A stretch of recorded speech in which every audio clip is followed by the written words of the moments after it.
नमस्कार, सांचीज किचन मध्ये तुमचं खूप खूप खूप मनापासून स्वागत। सर्वप्रथम आता येणाऱ्या होळीच्या तुम्हाला हार्दिक हार्दिक शुभेच्छा। होळीचा सण म्हटलं की नैवेद्याची गडबड चालू होते आणि या नैवेद्याचं ताट आज मी तुम्हाला दाखवणार आहे।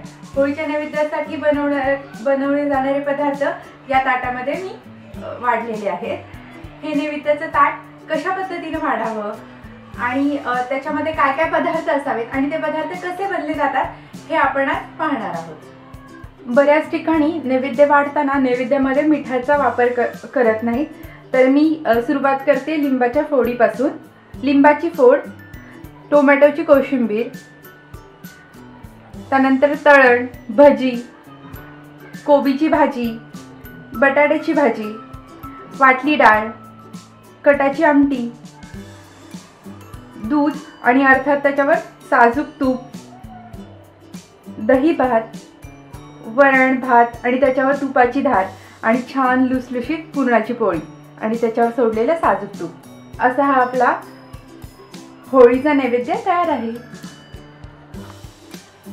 हा व्हिडिओ तुम्ही लॅपटॉपवर पाहत असाल तर जो पदार्थ तुम्हाला बनवायचा आहे त्या पदार्थावर क्लिक करा आणि तुम्हाला लगेच तो व्हिडिओ ओपन होऊन तो पदार्थ कसा बनवायचा हे पाहायला मिळेल।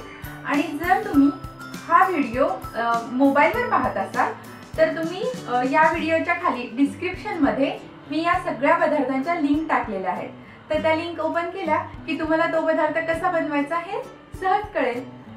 तर मग तुम्हाला आजचा नैवेद्याचा व्हिडिओ कसा वाटला आणि या नैवेद्याच्या थाळीमध्ये बनवलेले सगळे पदार्थ तुम्हाला कसे वाटले हे तुम्ही सांगा आणि या व्हिडिओला लाईक करा।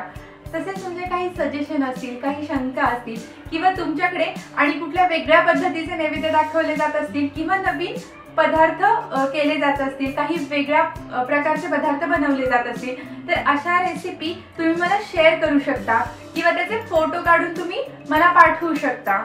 आणि अशा विविध रेसिपींसाठी सबस्क्राइब करा सांचीज किचन। धन्यवाद।